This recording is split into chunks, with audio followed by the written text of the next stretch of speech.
নির্বাচনের আগে সংস্কার করতে অন্তর্বর্তী সরকারকে সময় দিতে চায় রাজনৈতিক দলগুলো। প্রধান উপদেষ্টার সাথে রাজনৈতিক দলগুলোর প্রথম দিনের বৈঠকে অংশ নেয় বিএনপি, গণতন্ত্র মঞ্চ, জাতীয় পার্টি জেপি, গণ অধিকার পরিষদ, জামায়াতে ইসলামী ও এবি পার্টি। সোমবার রাষ্ট্রীয় অতিথি ভবন যমুনায় বৈঠক শেষে সরকারের উদ্দেশ্যে বিএনপি মহাসচিব বলেন, সব রাজনৈতিক দলের সঙ্গে কথা বলবেন, কিন্তু হত্যাকারীর সঙ্গে নয়। অন্তর্বর্তীকালীন সরকারের প্রধান উপদেষ্টার আমন্ত্রণে তার সঙ্গে বৈঠক করতে সোমবার রাষ্ট্রীয় অতিথি ভবন যমুনায় যান বিএনপি মহাসচিব মির্জা ফখরুল ইসলাম আলমগীরের নেতৃত্বে দলটির 9 সদস্যের প্রতিনিধি দল।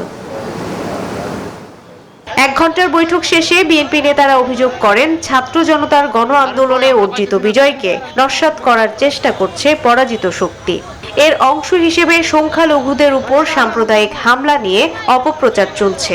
এ সময় মির্জা ফখরুল বলেন, নির্বাচনের আগে সংস্কার করতে অন্তর্বর্তী সরকারকে সময় দিতে চায় বিএনপি।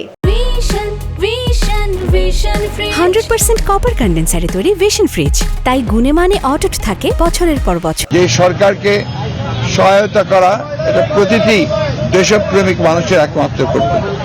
আজকে দুর্ভাগ্যজনকভাবে সেই মহলটি যারা বাংলাদেশের অধিকারকে হরণ করে নিয়েছিল, তারা আবার বাইরে থেকে, বিদেশ থেকে, এখান থেকে পালিয়ে গিয়ে ভারতে অবস্থান নিয়ে সেখান থেকে বাংলাদেশের যে বিজয় অর্জন হয়েছে জনগণের, সেই বিজয়কে নস্যাৎ করার জন্য আবার চক্রান্ত শুরু করেছে। ওনারা বলেছেন, আমরা আপনাদের সহযোগিতা চাই, আমরা বলেছি আমাদের শতভাগ সহযোগিতা সবসময় থাকবে।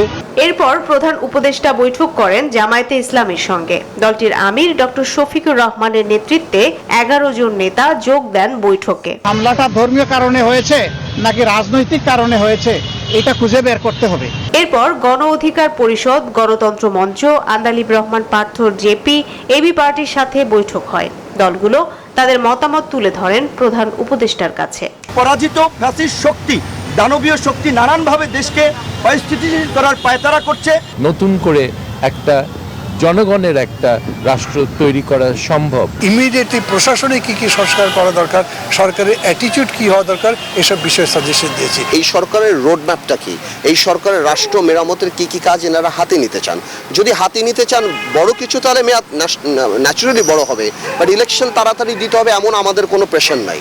প্রধান উপদেষ্টা ডক্টর ইউনূস ধারাবাহিকভাবে বাকি রাজনৈতিক দলগুলোর সাথেও আলোচনা করবেন বলে জানা গেছে। মারুফা রহমান, নিউজ 24, ঢাকা।